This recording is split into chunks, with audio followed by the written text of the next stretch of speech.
विद्यालय के online classes में मैं विभव पालीवाल व्याख्याता इतिहास आपका स्वागत करता हूं।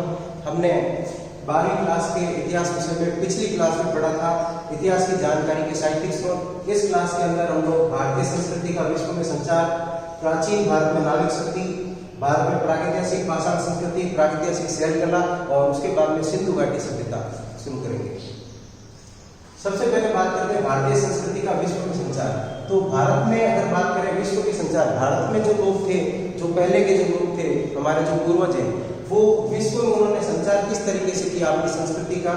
उनने पहले से ही सोचा था कि ये समुद्र के पार में क्या रहा होगा।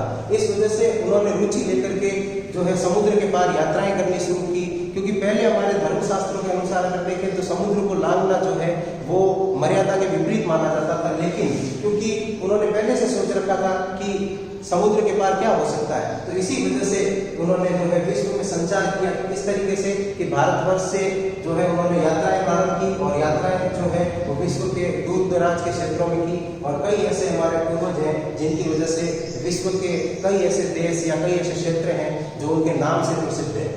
फिर अगर बात करें भारत में नाविक शक्ति, तो प्राचीन भारत में अगर नाविक शक्ति की बात करें तो लगभग 5000 वर्ष पूर्व 5000 वर्ष पूर्व भी भारतीय लोगों को जो है नाव बनाने का जो है वो जानकारी थी। अगर अपन बात करते हैं सिंधु घाटी सभ्यता में, सिंधु घाटी सभ्यता, इस सभ्यता के अंदर हम लोग देखते हैं कि लोथल एक जगह का नाम है। इस लोथल के अंदर जो है एक बहुत बड़ी वर्कशॉप थी जहां पर नावों का निर्माण होता था। तो ये जो है भारतीय लोग सिंधु घाटी सभ्यता के समय से भी जो है जल में जलयान चलाना जानते थे, नाविक शक्ति से जो है ये परिचित थे। फिर अगर बात करें प्रागैतिहासिक पाषाण संस्कृति, इस प्रागैतिहासिक पाषाण संस्कृति में जो है पत्थर की संरचना के आधार पर जो है इसको बांटा गया था, जो पूर्व में बात की जा चुकी है। इसमें क्या है, मानव ने जो प्रगति की थी, ये मानव की प्रगति का शुरुआती काल है। फिर अगर बात करें प्रागैतिहासिक शैल कला, तो मानव ने रहने के लिए जो है गुफाओं का सहारा लिया था, कंदराओं का सहारा लिया था और उसमें अपनी कला का विकास किया था। उसने जो है भित्ति चित्रण किया था, शैल कला का निर्माण किया, यानी कि जो चट्टाने हैं उसके ऊपर वहां पर जो भित्ति है, दीवारें हैं, गुफा की जो दीवारें हैं उसके ऊपर चित्रकला वगैरह की और इस तरीके से अपना कला का परिचय दिया।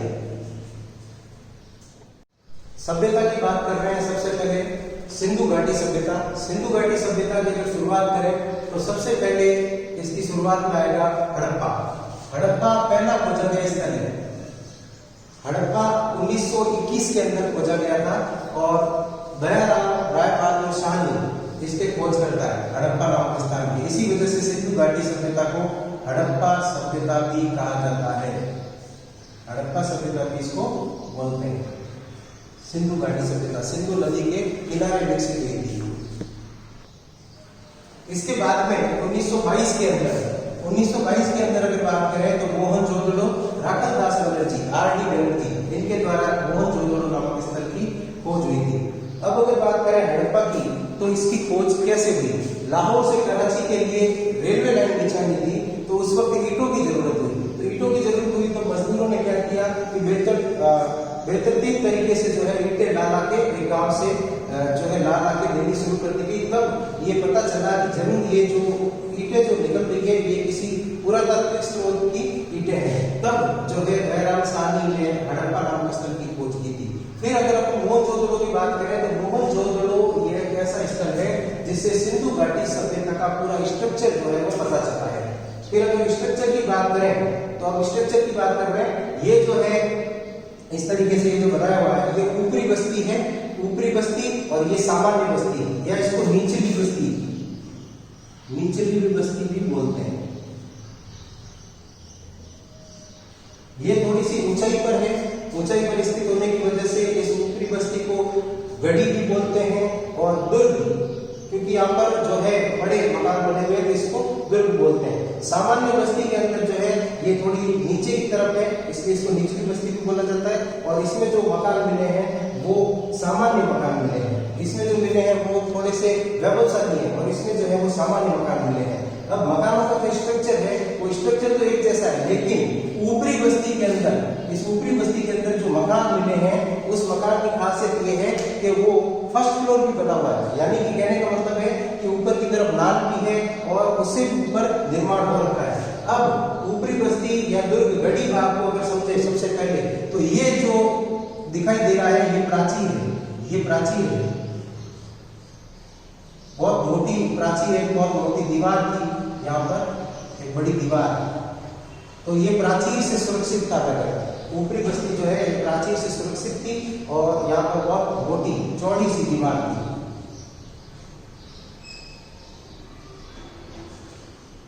फिर अगर बात करें सामान्य बस्ती, तो ये सामान्य बस्ती के मकान का मॉडल है। प्रत्येक मकान के दोनों तरफ जो है मुख्य सड़क होती थी, प्रत्येक मकान के दोनों तरफ सड़क है और इसके बीच में जो मकान है, यहाँ मकान में खासियत ये है कि ये चबूतरा है, प्रत्येक मकान जो है वो चबूतरे पर होता था। उस चबूतरे पर का मतलब है ऊंचाई पर होता था, ऊंचाई पर इसलिए बनता था सीलन की समस्या रहती थी वहां पर, ठीक है। इसके बाद अगर बात करें तो प्रत्येक मकान के अंदर जो है 4 से 5 कमरे होते थे, 4 से 5 कमरे। इसके अलावा अगर बात करें तो बीच में जो है मध्य का आंगन होता था, बीच में मध्य का आंगन, बीच में मध्य का आंगन होता था। प्रत्येक मकान का स्ट्रक्चर यही है वहां पे, जैसे 4-5 कमरे हो गए, बीच में मकान। ये जो लास्ट के अंदर जो कमरा होता था, यहाँ पर कई जगह कुआं या जलाशय पाया गया है, कुआं पाया गया है।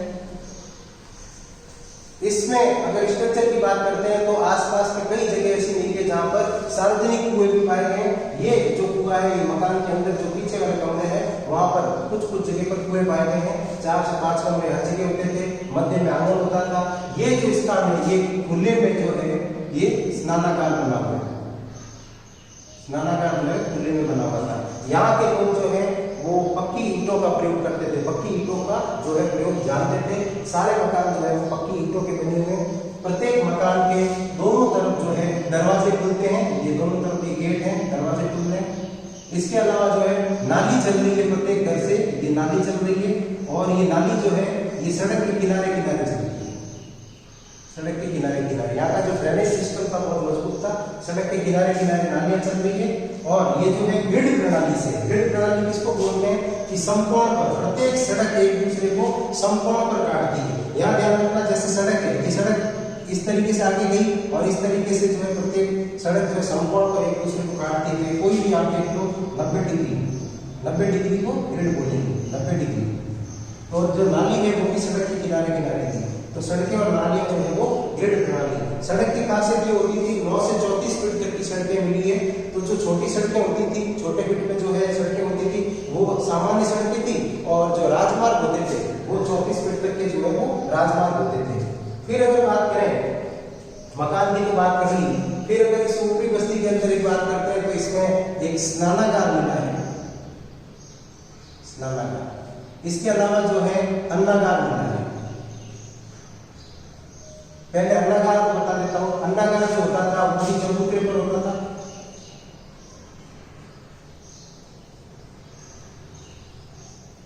चबूतरे पर अन्नागार पाए जाते थे।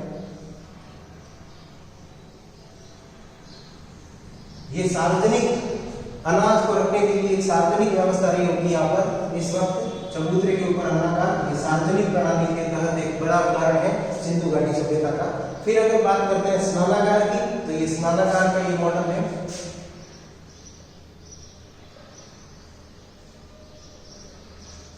स्नानागार की अगर बात करें तो स्नानागार ध्यान रखना ये 21 फीट लंबा है, 33 फीट चौड़ा है और 8 फीट जो है गहरा है। अब इसके अंदर एक चीज और है, इसका जो ढाल है वो दक्षिण पश्चिम की ओर है, ये ढाल दक्षिण पश्चिम की ओर है। इसको जो है पानी से भरा होता था। ये उस वक्त का जो है सार्वजनिक स्नानागार है जहां पर ऐसी संभावना है कि हो सकता है कि कोई बहुत बड़ा उत्सव होता हो, ठीक है, या ऐसा भी हो सकता है कि कोई पवित्र या धार्मिक स्नान यहाँ पर होती हो। अब अगर बात करें धार्मिक स्नान क्यों होती होगी, क्योंकि वहां पर कुछ ऐसे अवशेष मिले हैं इसके अग्नि वेदिकाओं के। तो जहां पर अग्नि वेदिकाएं हैं,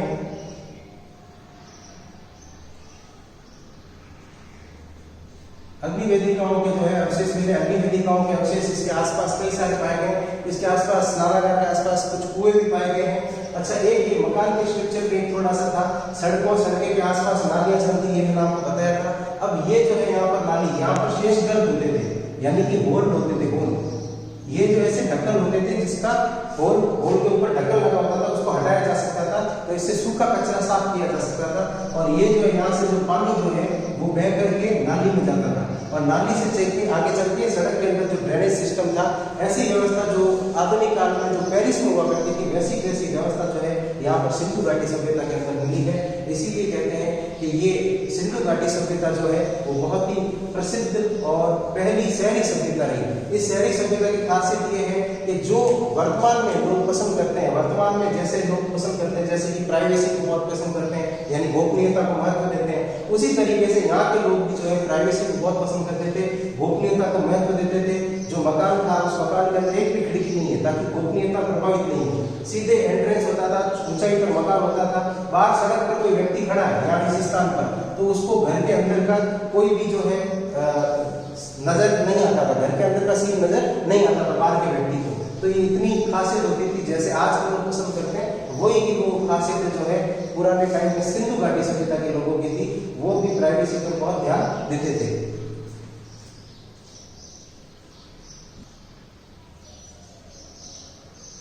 इस नालागार के अंदर एक चीज रह गई थी। इस नालागार के अंदर मैंने आपको बताया था कि इसका जो ढाल है वो दक्षिण पश्चिम की ओर है, और इसके अंदर जो दोनों तरफ उतरने के लिए सीढ़ियां बनी हुई है, दोनों तरफ उतरने के लिए सीढ़ियां हैं। बाकी आपको बता दिया गया था कि कोई धार्मिक स्थल का होगा, धार्मिक स्नान होती होगी।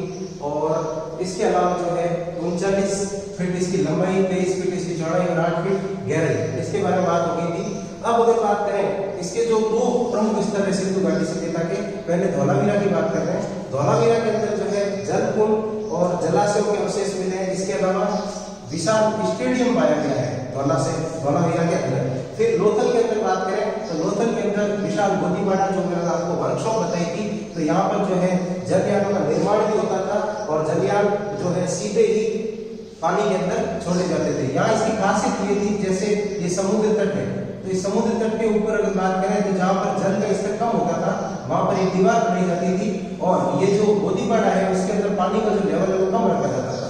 फिर यहाँ पर जैसे कोई नाव का जैसे निर्माण हो गया, तो इस निर्माण करने के बाद में इसको कम पानी से गहरे पानी की ओर छोड़ा जाता था।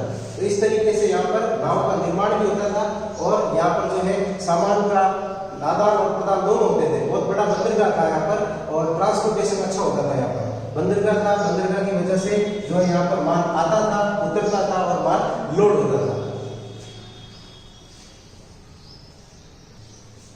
आज के क्लास में इतना ही, आगे नेक्स्ट क्लास में।